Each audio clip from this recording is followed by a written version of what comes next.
Welcome to this episode of the Blog Chronicles. I'm your host, Matthew Loomis. Our featured blogger today is a 41-year-old New Jerseyan who was working as a security guard at a trucking station only 5 years ago. His last vacation up to that point was in 1989. He was a homebody who, like many, focused on holding a secure job to pay the bills. The internet was barely on his mind back then. He would do some email and check out ESPN online, and that's about it. Fast forward 5 years. Today, Ryan Biddulph runs his online business from the beaches of the world. Over the past 3 years, he has lived in many exotic locations, sharing his adventures from his website, bloggingfromparadise.com. Using written posts and video, Ryan has blogged from such places as Bali, Thailand, India, Fiji, Peru, Costa Rica, and many other paradises. He has been featured on Forbes.com, Richard Branson's Virgin blog, and has given a talk on blogging at New York University. He has also produced 126 ebooks that are available on Amazon.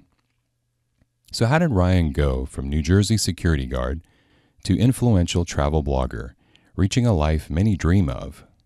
Seeing the world on your own terms, working from your laptop, living life by the motto, quote, follow your fun, unquote, as Ryan likes to say. How did he do this? Let's find out by adding Ryan Biddulph to the Blog Chronicles.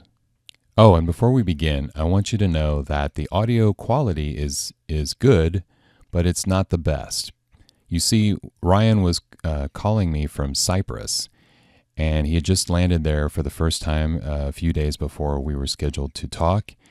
And for whatever reason, the Wi-Fi internet connection for him over there just wasn't working at all. So we had to do this by phone, and I was still able, though, to record the interview.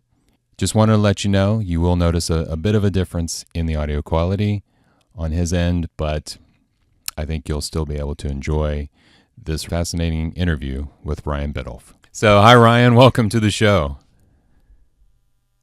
Matthew, thanks so much for having me. I'm honored. Yeah, so tell us, what paradise are you blogging from right now?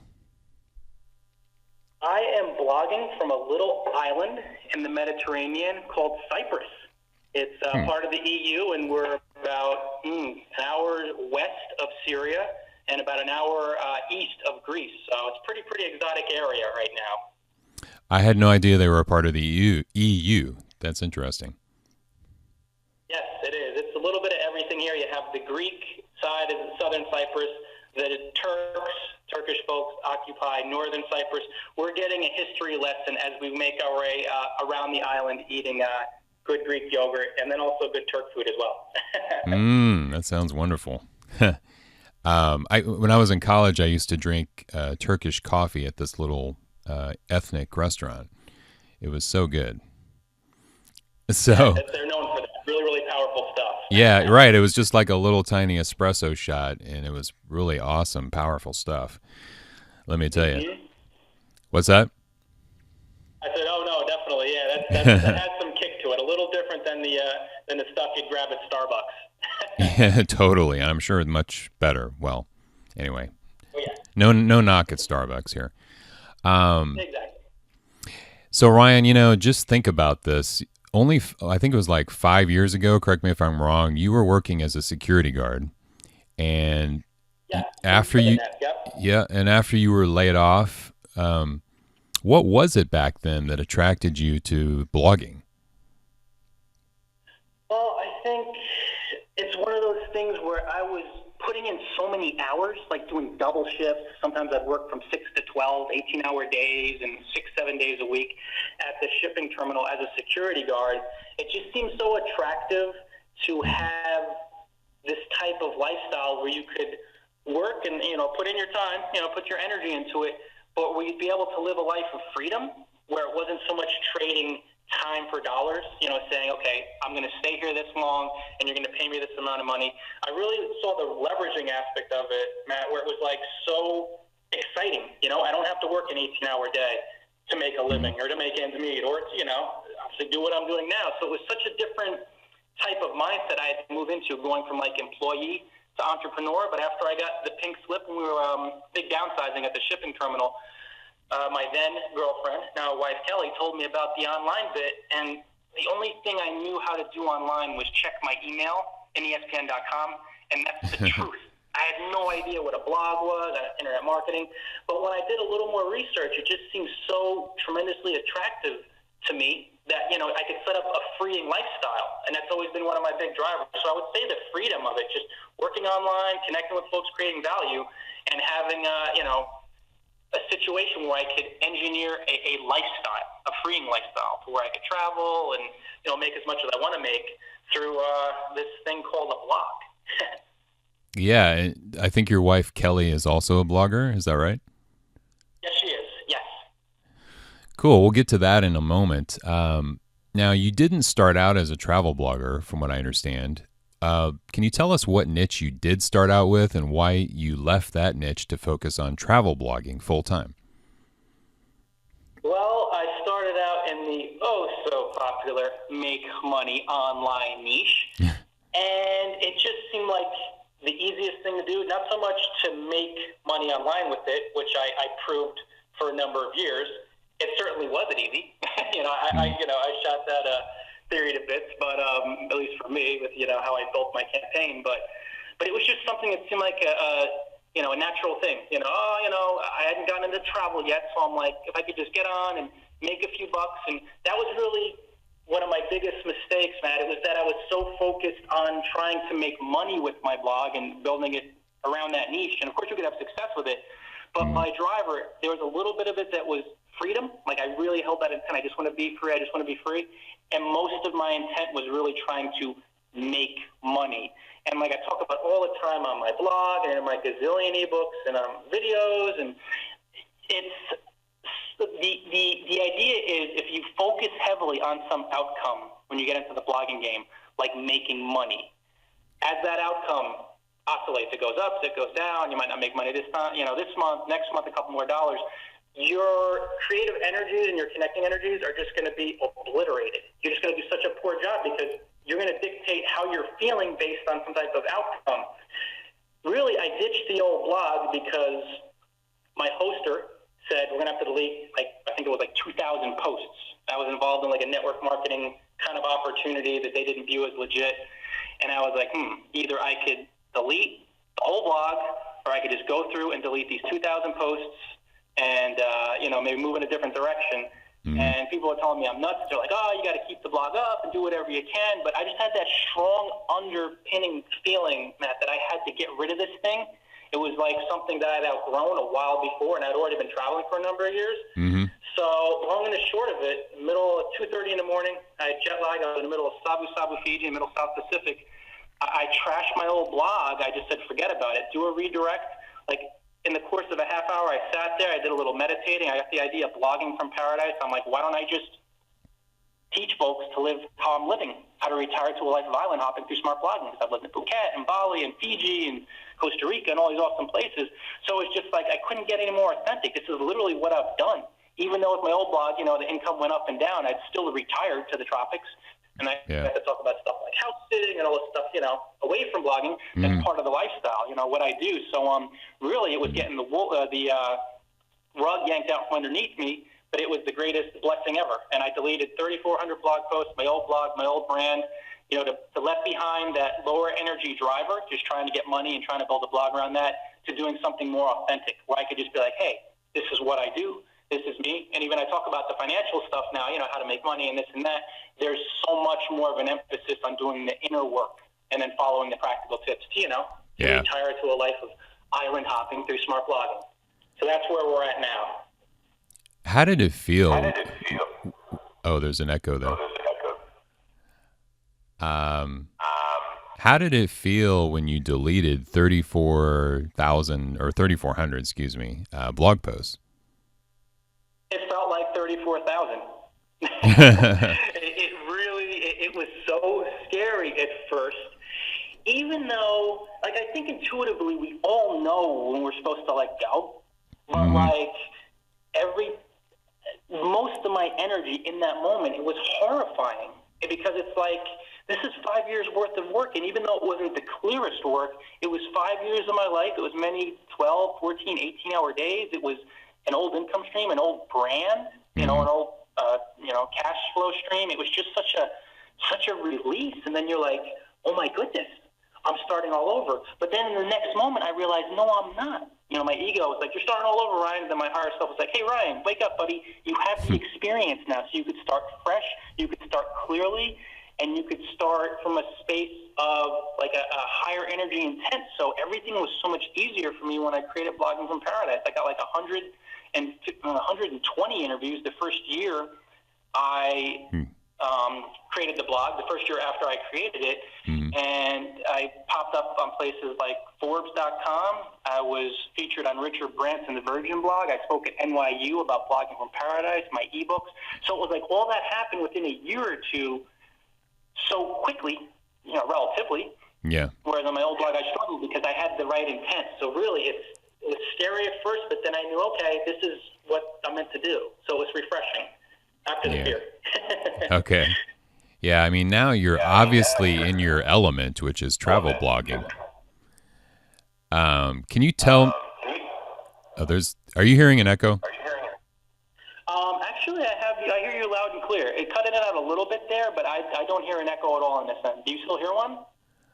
Occasionally, when I talk, I hear myself echoing. Oh, you do? Yeah. No, I haven't heard. So far, it's really been clear. So, okay. You sound fine. Well, maybe that'll help people follow along. I don't know. Emphasis. Exactly. So it sounds good right now. So let me go on and just say what I was going to say, which is it sounds like you're really in your element right now, which is travel blogging. You can tell that you're passionate about blogging from paradise. And as a travel blogger, which is a large niche, travel blogging, what makes you different from all the other travel bloggers out there? I think super, super duper authentic. And you can't be authentic to a fault, but I almost am because when you read a lot of travel bloggers, I think they really rock it out and they're doing a phenomenal job, but there are a few that are really being themselves, that are like really, really being themselves. And I think just with me, with my sometimes sense of humor, my stories, the way I weave the stories into it. And I think a lot of travel bloggers, they kind of tell, not a dry story, but it's more of like a rote, well, I traveled here and this is what I saw and this is what I liked.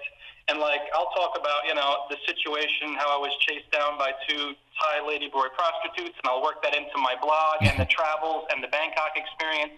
And then I also deviate a little bit too, or quite a bit. I talk a lot about blogging tips. So like that was actually one of my ebooks and a long form blog post, how 2 Thai ladyboy prostitutes being stalked by them taught me 5 and taught you 5 clear and distinct blogging lessons. So I kind of delve a lot more into storytelling with humor and color. And then, too, I work in a lot more blogging tips on my blog to help travel bloggers who are really struggling, because a lot of them have to go back home after 3, 4, maybe 6 months to make more money. So I think I'm kind of like a resource for them to be able to do this bit full-time like I do. But then I also delve into the travel stories, where I'll talk about now after this month, I'll do a couple reviews on Cyprus, northern Cyprus, southern Cyprus, Nicosia, where we are, the capital, and to kind of get a feel of, what we're doing. So it's kind of that extra flavor in those blogging tips. And then also the humor, I think. Yeah, I want to read your post about Cyprus. I think it's 7 things you didn't know about Cyprus. I did one recently. It was really, I did a shorter one about facts. I'm going to delve into, I think it was the other day. It was a really, really quick one. But pretty soon I'm going to do like a more in-depth review of Cyprus. I haven't come out with it yet. Maybe within like 3-4 days. Will be like a long-form post. Okay. Recently I've been doing a lot of the travel images just because I've been finding my footing here and I'm still waiting to get my luggage. And this is true. I landed on Saturday. I'm still waiting to get my luggage. But it just has some interesting stuff happening since we've been here. But yeah, I'll go into that a little bit more, and I'll definitely share that, and I'll tag you.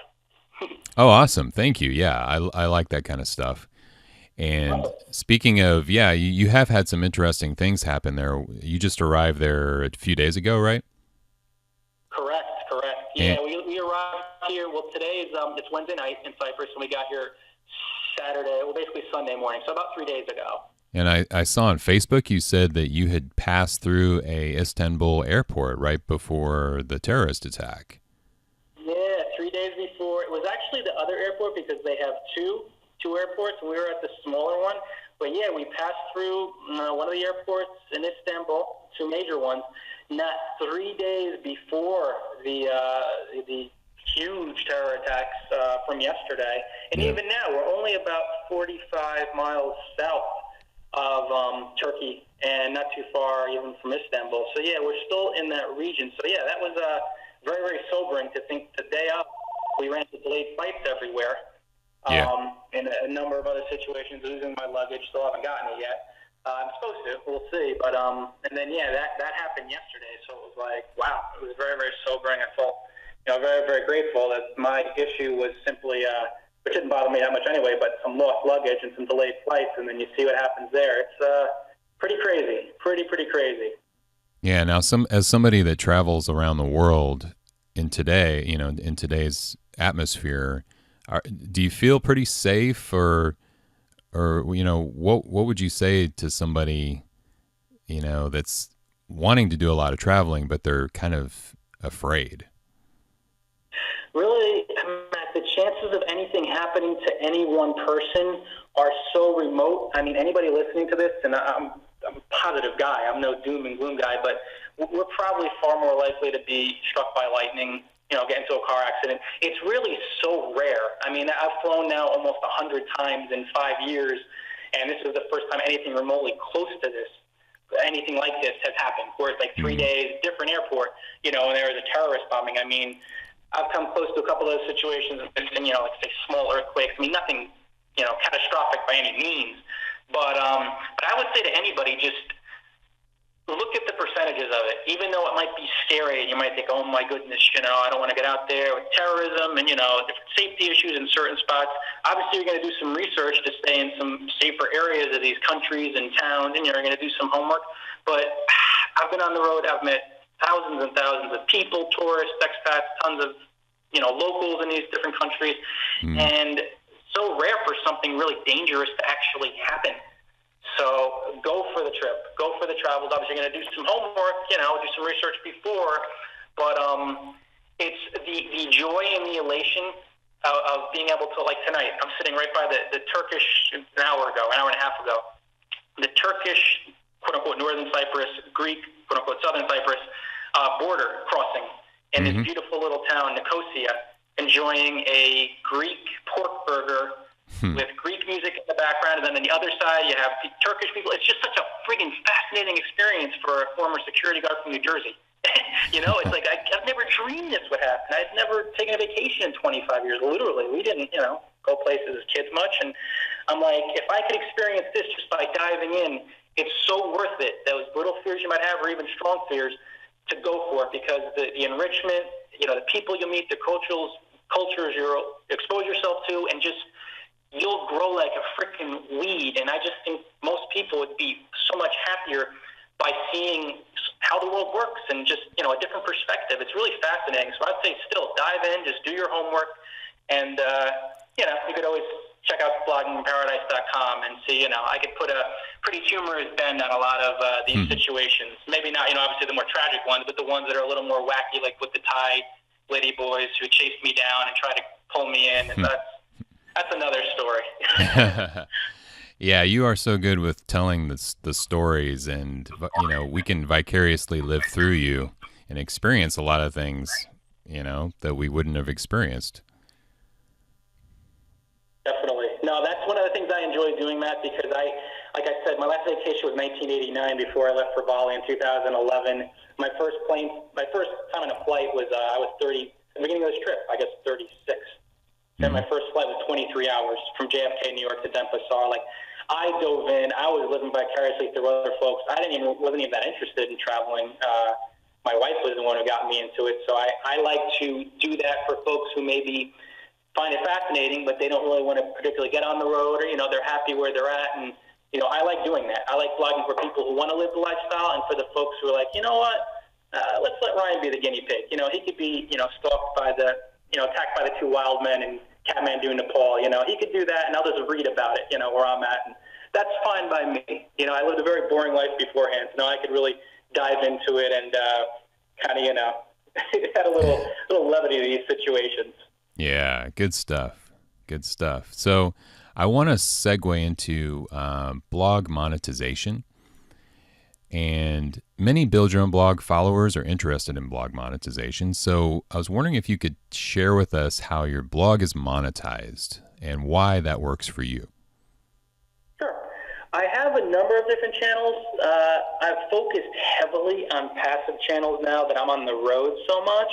When I go back home, I may do a little more blog coaching or freelance writing. But for me, it's ebooks. I've written bite-sized ebooks, 126 of them, more like long-form blog posts, almost like pillar-style blog posts that I put on Amazon.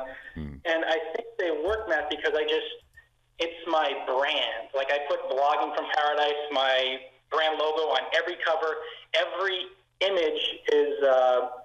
cover is an image I've snapped or my wife has snapped in a tropical paradise, Bali, Fiji, that we personally snapped. So it's literally me and my experience. There's no covers in the world like it.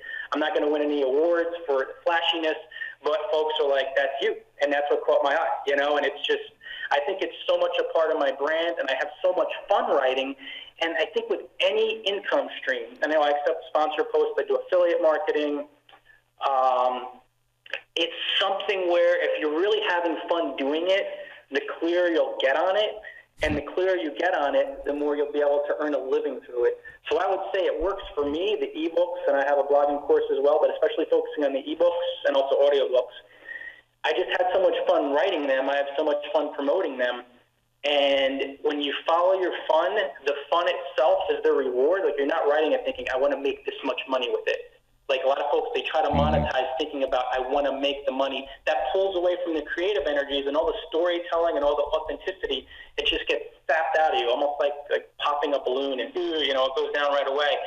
Most folks have a tough time trying to make the money because they're trying to do it primarily for the money. But when you're doing it for the fun is the reward. And you're like, you know what, I just had so much fun doing that. Then energy-wise, however you want to deem it, the money just seems to flow in with much less effort, because it's like you feel whole and complete. You're doing the creating, you're doing the connecting, and when you get that type of energy to your work, people will read it and they'll be like, you know what, I'm no Hemingway, I'm not, a zillionth of the guy, but when people read my stuff, they're like, I know who wrote that. Like that Ryan Biddulph, the Blogging Paradise guy, wrote it, because it's wacky and it's off the wall and there's probably errors in it, but it's me. And the more you're just having fun doing it, you'll get like-minded people who'll promote you, who'll buy your stuff, and you're like, you know what, I love this guy. I just vibe with him. So really, follow your fun. That's probably my biggest piece of advice. Any income streams you're working. And like I said, I have coaching, freelance writing. The big thing now is ebooks and audiobooks. I'm just putting such a blitz because I have so many out there, and I really haven't promoted them that much until the past few weeks, maybe past month. So that's why it's worked for me. I really enjoyed the heck out of it. Yeah, follow your fun. Good advice. So to earn a steady income, you got to know who your target audience is. And I was reading your website, and you had some online content where you've narrowed down a specific target audience very clearly. On your website, it says, quote, I have a crystal clear vision of the ideal reader of Blogging from Paradise. People who want to retire from their full-time job to a life of island hopping through smart blogging. Now, some might look at that target audience and wonder if there are enough people like that out there to help support your income. So my question is, are there enough people out there who dream about doing what you're doing to support your online income? Yes, I think the key is, Matt, it's getting so clear on it that you literally make a beeline for those people, and they make a beeline for you. And I think that's something where so many folks, and you could definitely do it that way, but they kind of do things from the outside in. But I'm such a strong proponent, and it just seems so counterintuitive to a lot of folks. I do the inner work, and then the more I do that from the inside out, I find the people and they find me. And I can't explain, it sounds wacky or off the wall, but even though with that energy work, I knew beforehand before I even did the energy work, that the need existed, because I kept running into travel bloggers who were like now, or like, oh, that was like probably 2 years ago, who were trying to rely on sponsored posts and ad revenue alone to build a sustainable income. And unless you're, Mapping Megan or Nomadic Matt or some of these other big-time travel bloggers, you're not going to make that much money through that. And even if you're living in, a place like Thailand and Chiang Mai, where you could live off of like literally $300 a month and live quite well, it's just going to be such a tough time. So I knew beforehand. That kind of gave me the idea that there's tons of folks out there, because a lot of folks are traveling already. They have to come back. They have to work at their job, maybe part-time, but they still have to come back and do it. And I'm like, shoot, can I teach them? Yeah, I think I could do that. Let me teach them how to do this long-term, so they never have to go home if they don't want to, or they could just go home for fun and not to work a job that, in a lot of cases, they really weren't passionate about. They're just doing it to build up savings, and they accept it as a reality. I came along to kind of break that reality, to break that paradigm in their minds. So I had that inkling, but then it was the inner work. I just had to keep getting clearer and clearer and clearer and clearer. And I truly believe anything that happens outside is just a reflection of our intent, our energy, how we frame the world, how we perceive it. And the clearer I get, I've just been able to really connect with some super influential folks, and get more and more readers to flow my way, and to make great friends, and to just continue expanding my brand, my blog, and my businesses. Mm-hmm. Can you give us a breakdown of your energy in a typical day? Like, what time do you wake up? What's the first thing you do? When do you start blogging, and that sort of thing? Sure thing. Right now, it's a very, very wacky experience. We're in Cyprus, so it's weird. I'm suffering from jet lag here. It's only a 7-hour difference. A place like Bali, I kick jet lag's butt, and that's like a 12 or 13-hour difference. So right now it's kind of off. But usually, I get up when I get up. I'm a huge proponent of getting 8 to 9 hours of sleep per night. I don't have kids, so a lot of people will say that's why. But it's one of those things where get as much sleep as you humanly can, because that will help you just foster that energy to just do like really, really epic stuff. I take an icy cold shower. Another thing I can't quite do here in Cyprus with the more desert, the Mediterranean environment, but it is still pretty chilly. So I take a minute-long ice cold shower when I first get up. Very intense. Always check with your doctor before you do anything like that. I don't want lawsuits or anything, because it could be pretty shocking. I meditate for 20 minutes to manage my energy, to become really aware of what's really going on in my mind and with my feelings, and it helps me, detach a little bit more from the outcomes and really tune into my intuition to get that unfailing guidance that never fails. Our intuition never does. It's just our ego kind of gets in the way with its chatter. Those are some of the big things I do to manage my energy. Exercise. Kelly and I just walked tonight. It was pretty epic. It's probably a good 2 hours tonight. We usually do about an hour of walking every day. I also do some push-ups and sit-ups. And this is all stuff totally away from blogging, but it totally molds my blogging day, and it molds my day. It's once you get that energy management down, you could find that extra gear that people don't think it exists. I wrote three months in a row an ebook. 7,000 word bite-sized ebook every day I wrote for 3 months in a row when I was in Bali, and people look at me like I'm crazy. And I promise you, the books are not some type of crap, but they're not garbage. They're good. And it's like when you get your energy to such a high level, you'll do things that most people can't even dream of. And it's just, you got to do that stuff, though, and sometimes it can be really uncomfortable, but keep following your fun, keep realizing all these great people, these Tony Robbins and Tim Ferriss, these folks do the icy cold showers. They do the exercise. These are things that nobody needs to do, but they could really help to raise you to a higher level of vibration that will help you see over the obstacles that may be holding you back now, blogging-wise and life-wise. Yeah. I used to be amazed at every blog post I would read, you were in the comments. I know you've backed off from that lately, so obviously you found that to be fun at one point, but then it wasn't fun anymore. Can you talk about that? That's it. Yeah, Matt. It was my wife does energy coaching, like LOA stuff. I mean, she's like hardcore into it. It's her livelihood. So I watch her, and with my energy, I do a pretty good job managing it. But when I stop having fun doing something, Like, she's a constant reminder, not me personally, but she's talking about it on her podcast, on her blog, and it's just like a switch goes off. I'm like, oh, shoot, I really don't like doing this anymore. And the more you could just, like, stop on a dime and be like, oh, shoot, for like maybe 3 days or a week or, 2 weeks now, it feels like an energetic drag. When you could let that go, you'll find the next step energetically, or the next thing to do, or maybe not to do, or maybe to take a little vacation, to help you recharge and to follow what your fun is at that point. So with blog commenting, I loved it, and it was fun for a while, and even when I wasn't loving it, I was still good at it, and I was still making an impact, but that's what most folks don't realize, and it took me so many years to be able to make the turn quickly. You could do something so well that it makes people's jaws drop, and you'll have immense failure. And it happened with me a long time ago with blog commenting. I was really good at it, and this was years ago, but it was getting to be a drag, and I just kept doing it because I was a blog commenting guy, and again, that was ego. That was like, oh, this is me. I'm in this box. And, like, I was just struggling online, income-wise, blogging-wise, because I lost my passion.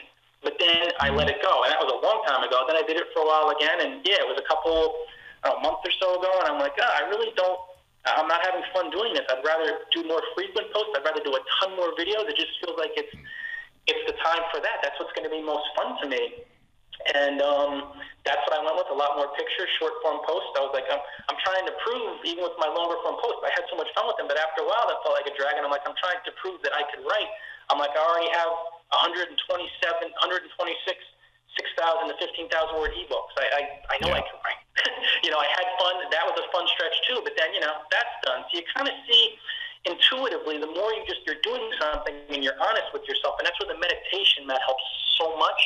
It's truth serum when you're meditating regularly, because you get to see what's really happening. Your awareness expands, and you'll be honest with yourself. Like, oh man, I really, I hate the blog commenting is becoming a friggin' drag. I'm hating it. It feels like a job. It feels like work. It feels like drudgery. And the second you move into the drudgery, hard work bit, that kills the creativity, that kills your juice, that kills your mojo, and you really level off. And even though folks could have success with that line of thought and with that strategy, in the past, it's destroyed me. Like, it doesn't work for me in this experience, in this reality. Maybe, when I leave my body and go into the fifth dimension, who knows? But with this human experience, man, it's just not so much hard work, but it's just the forcing and just straining and striving. So I let it go like a hot potato, and within a couple days, I'm like, oh man, I love videos. Let me start doing videos again. And I have so much fun with them. And then the feedback is like instantaneous. Folks just love it, and it's just me honoring what I love. So it kind of reflects back to me. That's great advice. I'm glad that bloggers are hearing from you that they don't need to be pigeonholed or stuck in one thing forever. They can be flexible, right? Bingo. It's just so tough, because all the things I talk about in my books, and a lot of awesome bloggers like yourself, we've experienced this advice. We've lived it. It's helpful. You want to follow these tracks. But it's one thing my wife always talks about, honor your intuition and your own path. You're going to vibe with this advice, on your blog from Build Your Own Blog, and then you might vibe with this advice from Blogging in Paradise, and then you'll read something on Darren Rose's Pro Blogger, and you're like, oh man, I really vibe with that. That seems like it'd be fun. And you can kind of do a sampling. You don't necessarily have to be a devotee or a disciple of any one person. You could totally vibe with someone, but you could take a bite here and a bite there, and almost like tapas or something, where you boom, boom, boom, boom, boom, boom, great sampler. And you ultimately follow your fun. What really makes your heart sing, that's what you're here for. Once you realize that, you will go down that channel or you go down that avenue. But again, be prepared to stop on a dime, because we're human beings. We want to have different experiences, and maybe you'll be like, you know what? I've done this for so long. And Adrienne Smith is another perfect example. I've known her for so many years, and she had her blog, and she loved it, and networking, commenting. And one day she was thinking about it for a while, but she could tell she wasn't having fun with it. She moved in another direction, and I could almost feel her increased happiness as I was reading the blog post. I could feel her energy, like she's getting clear and she's moving in a fun direction again. Yeah, that's a great example too.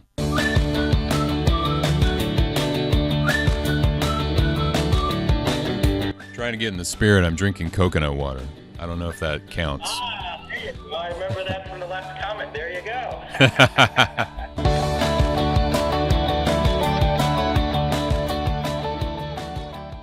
Now, I want to talk about Wi-Fi because you and I are having to talk on a landline thanks to Google. Google, is it Google Phone? Is it called?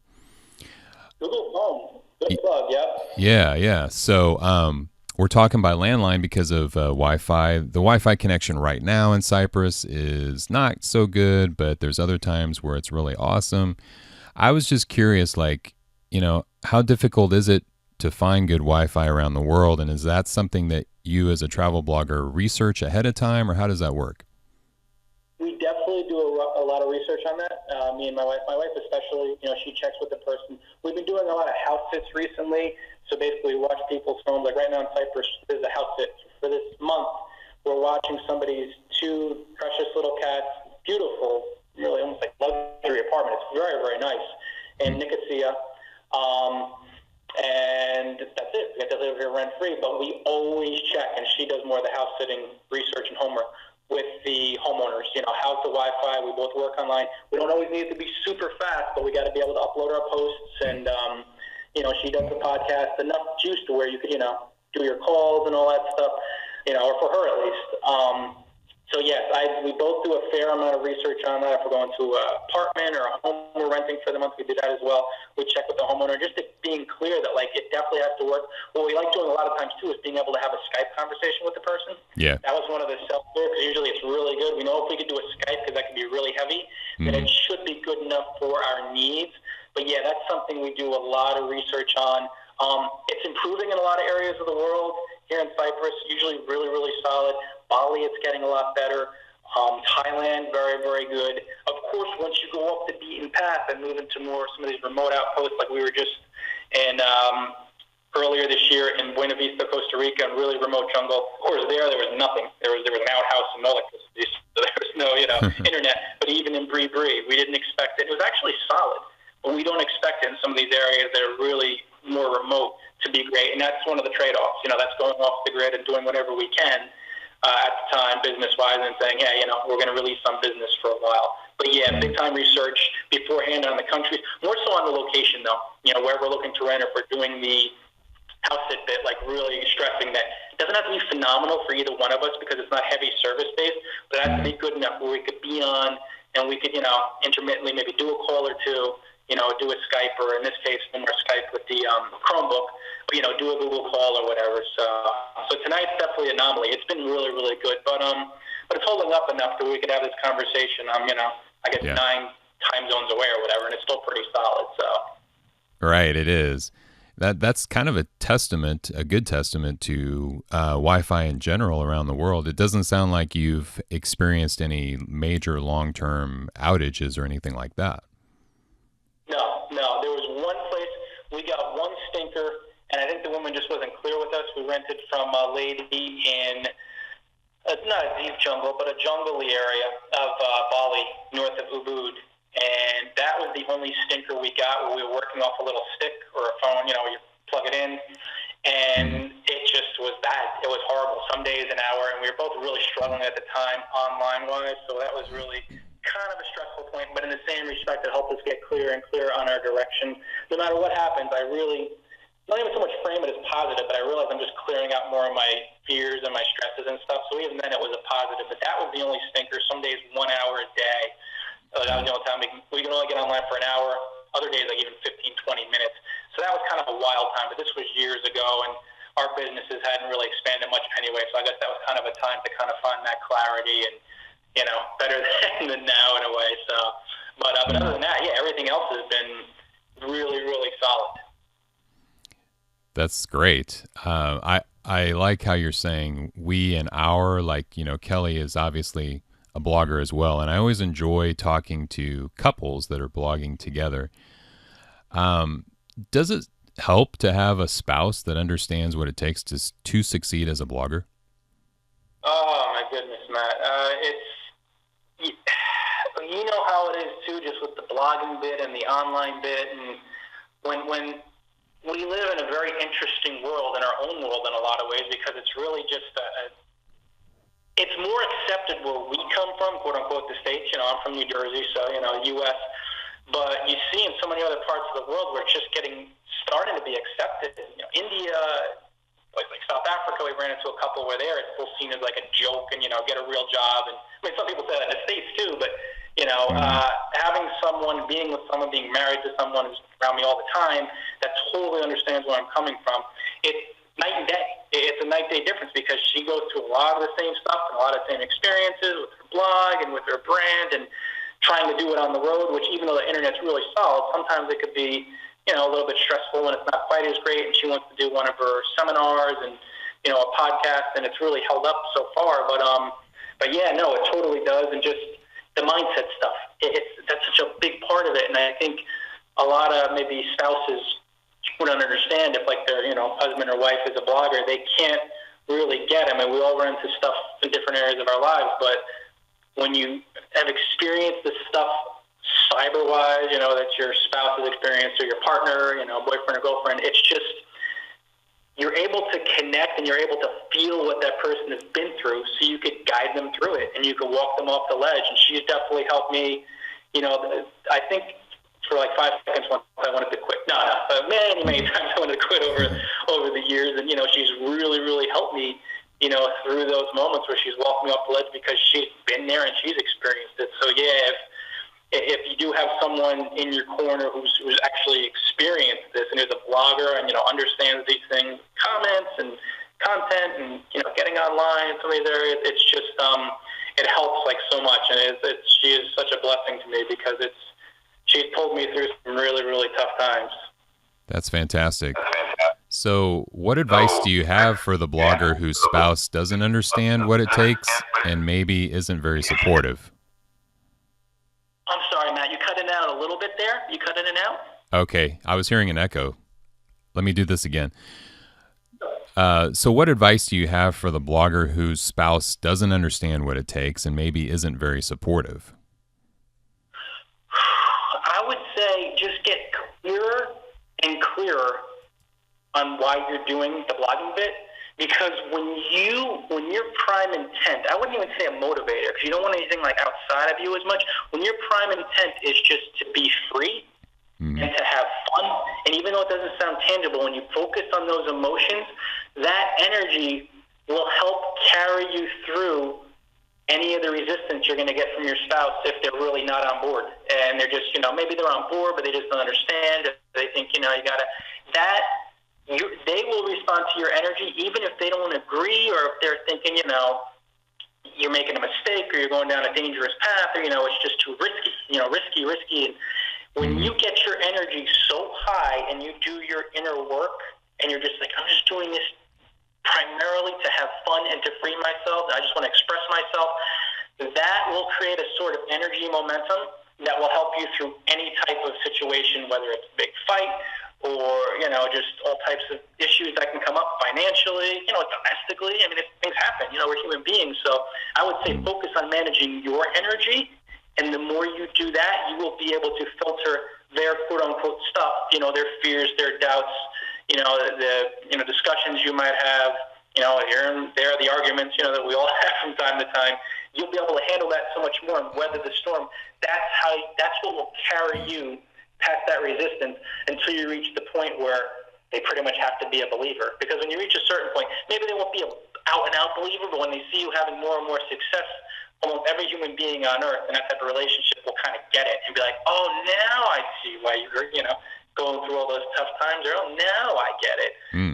So getting through those earlier years, it can be, or even months, can be a real challenge, but keep doing your work, keep doing your meditating and exercising and, getting clear on your intent. And when you're really following your fun, you'll get through anything.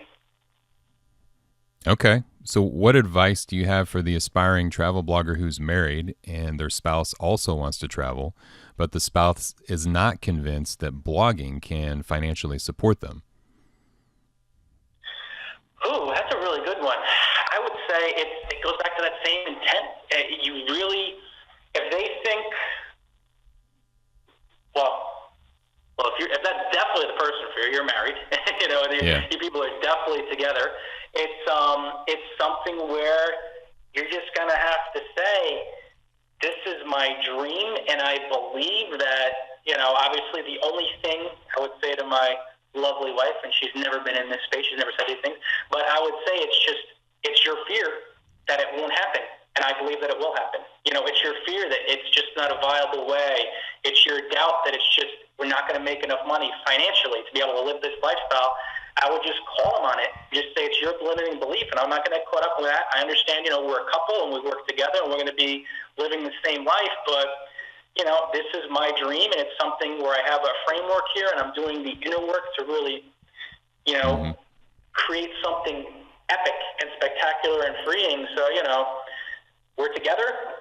Get on board with me. And again, the more you do the more it's the toughest thing in life, Matt, is that everything is about the individual, even if it appears that it's something outside. And it's just, no matter what, when you do that work, people will start responding to you. People with doubts will not doubt as much.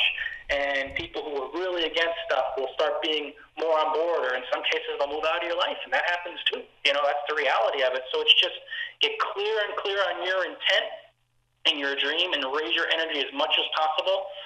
And you'll find in a lot of cases, folks will believe, and their doubt will turn into faith. And they'll start thinking, you know what, I really worried in the past, but I could see how much you're investing in it, and I could see how much you're, getting clear on it. I think we could do this. I think we could travel the world, and, you could blog, and you could build this income, and maybe, the spouse will say, hey, I could, find my path now and see where I want to go, and maybe I'll do travel blogging as well. And it's always that inner game, and that's one of the toughest things in life, and my toughest lesson probably ever. It's never about anybody else, and it's all about taking not only personal responsibility, but just being like, hey, everything is everybody else's projection. I can't get caught up in their karmic crap storm or in their limiting beliefs, and I just got to, do something that's fun, freeing, fulfilling, and prospering. And as long as I keep to that intent and move down that path and keep my energy high, cooler and cooler things are going to happen, and more people will be on board with it. Yeah, and there are some things that travel bloggers can do for, to pay the bills along the way, right? Besides blogging. I think you talk about it, like the house sitting, right? What are some other things? House sitting is really one of the best things because, most people, even in a place like Thailand where you could, live dirt cheap in a really, really cool place. It's not like the place it's awesome. Thailand's fun. But, Chiang Mai, you can rent an apartment for $350 for a month. A nice apartment in a really awesome town, the city. But house sitting is so cool because it will save you $300, $400, $500, $600, $1,000 a month in some cases. Some of these places you're watching. So that would be one of the big things where it's not even so much what you're making, it's what you're not spending. So that would really be a big thing. Budget airlines is another big thing. Check in different regions like Southeast Asia, we have AirAsia. Here in Europe, you have Pegasus Air was really, really good, Ryanair, some of the other airlines. And then just different stuff like online where maybe, of course, affiliate marketing, freelance writing. These are channels you could obviously set up through your blog, but, and just there's so much more selling stuff that I don't even know as much about, selling through eBay or, different stuff through Amazon, and really just Googling it will give you so many ideas. There's also work exchanges where you could either get paid a certain amount or you could live somewhere and you will, let's say, work on a farm or what is that, WorkX on? I think it's WorkX.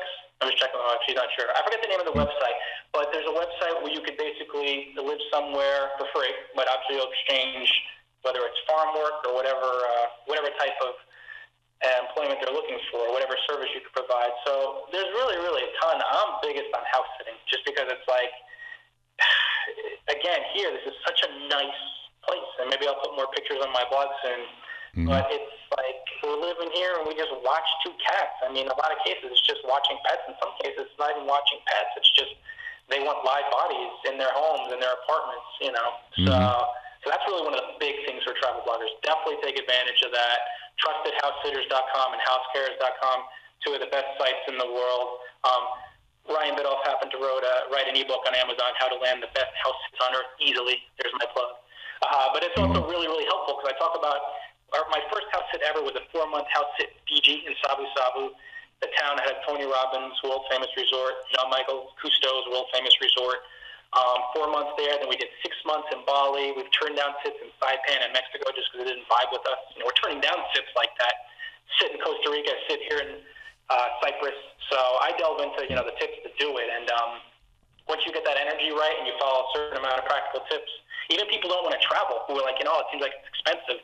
You get a budget airline, you can get across the world without, breaking the bank, and then you can get a house sit, and it's pretty wild. Yeah, it sounds really wild, and it really opens up the possibilities when you take a look at it. So, do you think it's possible? I know you guys don't have any kids, right? Yes. Is it possible for someone to live your lifestyle with children? It definitely is, Matt, but it would be something where a situation where we know, personally a number of travel bloggers who do the family bit and the homeschooling bit. Definitely possible, and there's a decent number of folks who do it. Personally, Kelly and I, we wouldn't want to raise kids in that type of lifestyle only because we just feel it's a big part, even us individually. We didn't start traveling until much later in our lives. I have all my best friends whenever I go back home from when I was 14. I've known these guys for 30 years now, almost. And it's like, her knowing all her friends from grammar school. I think there's something to be said to have stability for your children from when, they're growing up, and obviously maybe you move once or twice, but you have your friends and you have your home, and maybe you do the trips here and there, but long term, definitely possible. It's just not for us because I think personally, as the dogs are going nuts here, the South Cyprus dogs outside, the homeschooling aspect of it, I think it would just take energetically a lot away from what we really want to do with our kids, with more of the travel and more of, embracing the culture instead of being holed up somewhere for a certain amount of time each day in a house or, hotel or whatever. And I just think it's tough for a kid because I know even for us, we love this, and we really miss home sometimes, and just being transient and moving and being digital nomads, it could get kind of tough sometimes. In the travel days, I mean, we were handled it well, but still, it took us.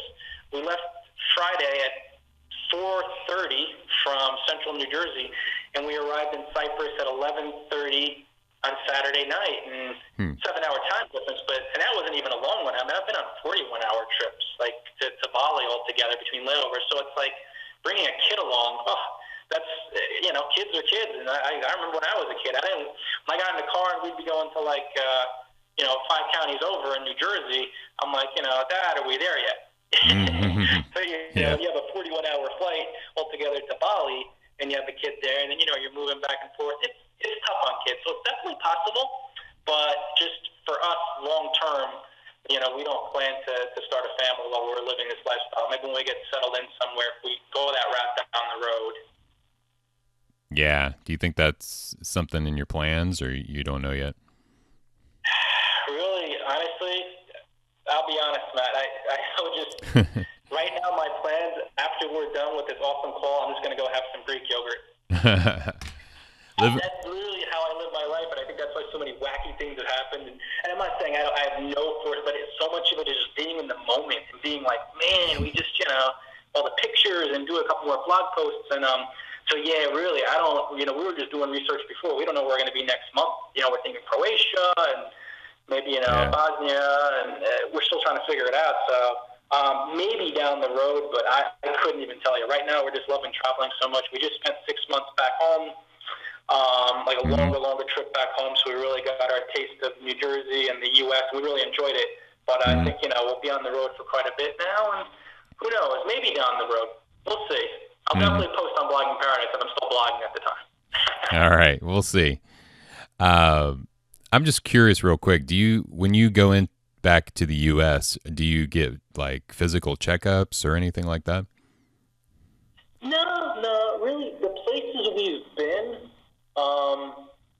Sometimes my friends think I need to have my head examined, but other than that, I think as far as the places we've been, nowhere has really been that off the beaten path where we'd be taking stuff back with us, like say like a really remote section of Africa or whatever. As far as that, now as far as like general doctor checkups, here and there, but we live a really, really clean life. No drinking, no smoking. Every day we do intermittent fasting, where we fast from 7 at night to like 11 the following morning. I'm vegetarian most of the time. My wife's a vegetarian. Exercising an hour a day. Like I'm not the purest guy on earth, but I live a really, really clean life, so I kind of just know intuitively that I'm doing, very, very well for myself. I mean, even like a year ago, I was still being carded. After when I dyed my hair, of course, and I let my hair go. That's a different story. But I'm 41, and I still get carded sometimes going to bars or whatever. So I kind of know I'm moving along a certain way where I'm in good shape. But as far as just general checkups, but as far as like anything, if we've been in more exotic areas along those lines, we're in good shape. We haven't been anywhere other than that place in Costa Rica, and even there, it wasn't like really, really remote. Say we're like going there, we would have had to got malaria shots or anything like that, or we wouldn't have been exposed to anything like crazy. Although I did almost die once, but that was on the road. But that was in India, and that was because even though I got Giardia, it wasn't Giardia itself. It was because I waited way too darn long to go to the doctors. And I just thought it was quote unquote deli belly, just the typical gastrointestinal stuff. But I got really dangerously dehydrated. I lost like 15 pounds in a week. And my wife and the awesome homeowner from India, Santos, his name was, they had to carry me to the doctor. It was really, really bad. I mean, I think life because that's pretty much doing life. I figured if you're alive, you can kind of laugh at most stuff. But that was the worst thing that ever happened. And even then, it wasn't so much that we were in some really remote outpost. It was that we were in India, and there sometimes, not quite as hygienic. And I got this Giardia, and I just got so horribly dehydrated, where I had to be again like carried to the like a rag doll to the doctors. And I'm not an Olympian, but I'm in pretty good shape. I've been an athlete, my whole life, and basketball and lifting and all this and that, and running and jogging. So that was the only crazy. Well, I've had a lot of crazy stuff, but like truly death-defying situation I've had on the road. But that taught me to get checked out right away and to really keep washing your hands everywhere, which I'm hyper aware of anyway. But yeah, that definitely made me a little germ-phobic. I was like the TV show that's off the air now, Monk. I don't know if anybody watched that, anybody in the audience. But I was like Tony Shalhoub's character for a good 2 months after that. I mean, germ-phobic to like... if I was having a burger and I couldn't, even after washing my hands, like, and they had no forks or knives in some of these places, I'm like, let me get 30 napkins. And I'm sitting here with like a napkin glove eating hamburgers. It was pretty amusing, I'm sure, to many Indians, watching me feast in such a fashion. But yeah, no, once that happens to you, you almost die from something like that, you don't forget it. Wow. Yeah. For those listening, all of these stories that Ryan tells are available on his blog, bloggingfromparadise.com. So, Ryan, what advice, we're coming down to the last few questions here. What advice do you have for someone listening right now who is maybe 18 years old or just 22, about to graduate college, and they find you online and they say to themselves, yeah, I want to do what Ryan is doing? Dive in. Don't wait. The split second you say, I want to do it, there is some bigger part of you, some higher self that literally says, this is what my life should be. Not should be, but this is my life. Like, I can't, like, it's like way back, I used to be a fan of rap, old school rap, and I remember, I forget what it was, Big Daddy Kane, I think it was, Ain't No Half Steppin' was one of his raps, and that's literally, don't half step, like, you gotta be all in from the split second you see it. Once you're like, okay, I'm gonna do this, no matter what you're doing at the time, graduating from school or maybe a year out or whatever, wrapping things up, there's going to be all types of questions, financially, making enough money, this, that, the other thing. Get your driver down. Get your intent down, I should say. Follow your fun. Whatever you could blog about or talk about all day long, whatever you could gab about all day long, blog about it. And that will give you the energy to do the really, really cool, fun stuff that will make you stand out like a sore thumb, that will help you build the connections, that will help you create the content that has that energy to it, that makes people be like, they can't miss you. It's like me walking through some of these neighborhoods in Cyprus, or maybe not here as much, but say like in Thailand, some of those Thai neighborhoods, like they're not going to miss this Farang, white guy from the U.S., big pasty, well, usually got more color there, but they couldn't miss me, So it's like, and you get that energy down when you're like, okay, I'm going to be all in. What is most fun to me right now? What can I talk about all day long? What do I have a passion for?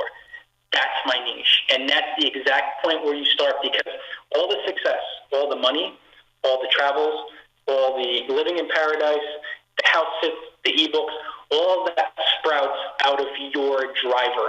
And when it's a fun driver, you're going to be so focused on having fun that you're not even going to give much energy and thought to the outcomes. And when you do that, the outcomes create themselves as you help create them with so much less effort that you're going to be leapfrogging everybody. And so few people do this, Matt. They dive in, and goodness knows I was so guilty of it for eons, of just trying to get into something only to get, or primarily to get. I want to get money, I want to get this, I want to get that. And it's okay. We all have that on some level, but make most of what you do to really, you hear about Richard Branson and these different people. Follow your passion. Follow what, you just find most fun. That's what opens up the doors that help you leapfrog the obstacles that most people they surrender to. Especially, kids coming out of school, oh, you can't do that. Your parents, they get a real job, or are you going to make money with that? And all these doubts, and they project their doubts on you. But the people that really do epic stuff, that 2021, they're doing whatever, traveling the world and making whatever amount of money, high amounts of dough, they have that driver down, almost every one of them. And from that comes the creating and the connecting with the influencers and the blog posts and the podcast. And, you'll connect with folks who will guide you in this direction, and you'll expand your reach. And that's where all the magic happens, wherever you're starting in life, whether you're 18 and graduating, or whether you're 71 and you're like, listen, I have no idea what this blogging bit is, but I got to live that life. And there are people who follow my blog who are senior and junior and everything in between. I got readers from Afghanistan and from Bergen County, all over the world, and it's just the ones that really rock it out, they have that energy down. They have the fun down. They have the passion, and that's where everything expands. Follow your fun. Okay, Ryan, so don't give this too much thought off the top of your head. Of all the different places you've visited so far, which paradise is the best? Phuket, Thailand. All of them are great. I've loved everywhere we've been, even, some of the wackier situations. But Phuket, when we land, Matt, it feels like home to me. It feels like home more than New Jersey. And I've only lived there altogether. I think I've spent 6 months there. But it has an energy to it, especially on the southern end of the island. Just magnifique, just phenomenal.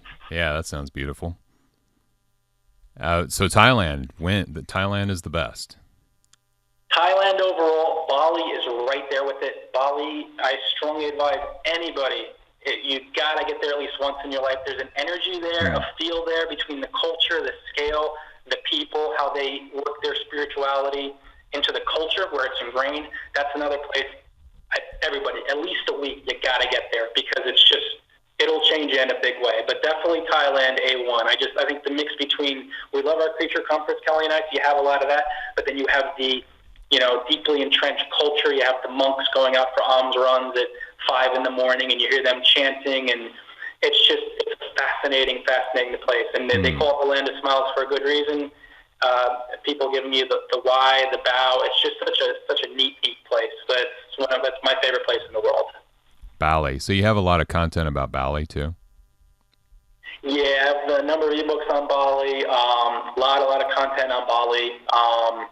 Thailand as well, quite a bit on Fiji. But yeah, those two places more than anybody else, I'd say. Two of my two favorite places in the world. Which place has like the most friendliest, nicest people? Oh man, everyone is. The people have been so friendly everywhere. It's so tough. I'd probably say, if I had to pick one spot, Bali and Thailand are both up there. Probably Fiji. Sabu, Fiji, which is like it's on Biddulph, the second biggest island. A lot of people think Fiji is one island. It's actually 220, 17 of which are inhabited. Biddulph is the second biggest, and we spent 4 months there. And it's the type of place. When we landed in the airport in Fiji, Fijian lady bought a muffin and a coffee at the one store, and she walked right back and she sat down and she was just like, "Do you want my coffee and muffin?" And I thought she was joking, because I'm from New Jersey, and usually that's some type of strange situation is going to come out of that. It's usually not from the kindness of the heart. Sorry, New Jersey, it's just the way that it is. Yeah. But it's like this lady was just like, "Take it." And I was like, no,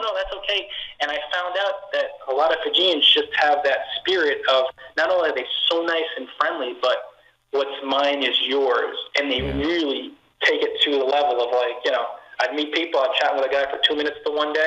He's like, come on to my house, come by for kava, and we'd have some Fiji bitter, which is the big beer out there. And it's like when you meet them, you're a Fijian. You're not even a guest. You're like, you're in. And it's such a warm feeling and just so friendly and warm. And I think there, it's the people, but it's being 4 hours away from Australia in the middle of the South Pacific. They're so isolated from everybody else that it's like, it's island style. Like a lot of the folks would say, one kid I met out there, I remember his James, he would just be like, it's easy. Everything in Fiji, easy. And it's like, no matter what happens, easy. It's just so laid back. So probably the Fijians, but the Balinese are so similar too. It's once you're there, you're pretty much Balinese, and we went to weddings, and it's unbelievable the experiences I've had. And these people they invite you in like they've known you for their entire lives. It's made me open my heart to so many more folks. I'm like, hey, if they could be like this and they know me for like 2 minutes and they bring me in, have me for dinner, I could be more open-hearted and kinder. So that's one of the really cool parts about travel. Yeah. All three of those places sound really lovely. Wow. So, all right, Ryan, this is the last question. How has blogging changed your life? Matt, let's see, 7, 8 years ago, I'm like tongue-tied for one of the few times because I'm thinking like, I'm sitting here in a shipping terminal in Newark, New Jersey at 10:01, and I'm cursing the truck driver who couldn't get out in time. If we got out at 10, if he was out in 10, the guy who had to pick up his load, we would close early and we'd have to wait till 12. And like, now I'm sitting in Cyprus. I've written 126 ebooks. I've traveled the world for the past over 5 years. I've lived in Fiji for 4 months, Bali for a year, Thailand for I think 2. I mean, this world wasn't even alien to me before blogging. It didn't exist. I didn't know where Bali was. Like half these places, I didn't know where they were. I didn't know where Vietnam was or Cambodia, and now I could, write reviews on 6 Cambodian towns, even remote areas. It's insane. So really, blogging has changed my life in that I live a different life, a complete 180 from what I used to do. And everybody has their life that they enjoy more than anything. And I did kind of like my old life. I enjoyed it, and I felt that it was where I was supposed to be at the time, I guess. Well, I'm sure it was. I always kind of have that motto, perfect place, perfect time, no matter what. But like, it's opened doors that not that I couldn't see, I didn't know existed. I didn't know you could do this, make money online before I started blogging. I honestly didn't. And blogging has just helped me engineer a freeing lifestyle. The coolest thing about it is that now I'm starting to inspire a lot more people to do it. And that's what's even more flooring to me, because not only did I know what a blog, I didn't know what a blog was, I didn't know how to write an ebook, and now I'm teaching folks to do that who are going through a lot of the same struggles I had, or just in the same like spot where they're like totally clueless to this. And it's like, I've been on Richard Branson's blog. I still can't believe something like that. Or I've spoken at NYU. I'm like, are you kidding me? I couldn't speak at Union County College in New Jersey when I was, So it's like, it's just like a total 180, and inspiring so many folks to do the same is just both humbling, fulfilling, and I don't know. It's just what makes it's the cherry on the top. It's what makes everything so fun. So creating an entirely different reality than I knew even existed, that I knew was possible. That's really what blogging has helped do for me. You have an amazing story. Ryan, where can people go to follow you online?